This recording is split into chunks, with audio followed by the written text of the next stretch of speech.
যশোরের গদখালির গাঁদা ফুলের বাগান। কি পরিমাণে গাঁদা ফুল ফুটেছে আপনারা দেখতে পাচ্ছেন। এ হচ্ছে গাঁদা ফুল। যশোরের গদখালিতে প্রচুর পরিমাণে গাঁদা। এই গাঁদা ফুল এখানে 300 থেকে 350 টাকা হাজার বিক্রি হয়।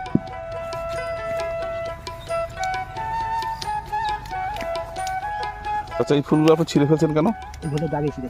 ও, দাগ এসে গেছে এই জন্য। তো এগুলো কি বাজারে বিক্রি হবে না? ফুলটা তো এইখানে বিয়ের জন্য হবে। আপনি যখন বাইরে যাবে না, বরিশাল গেল, চিটাং গেল, পর্যন্ত টিকসে হবে না। রাজশাহী যায় না আপনার? হ্যাঁ, রাজশাহী যায়, সব বাংলাদেশ, সব জায়গায় যায়। সারা বাংলাদেশে যায় না? এখন এই জন্য যেটা যাবে না সেটা আমাদের শুধু বিক্রি করে পয়সা নিতে হবে না। এই জন্য এগুলো ছিঁড়ে ফেলে দিচ্ছেন। জিনিসটা এবার এক রেট আমি পাবো।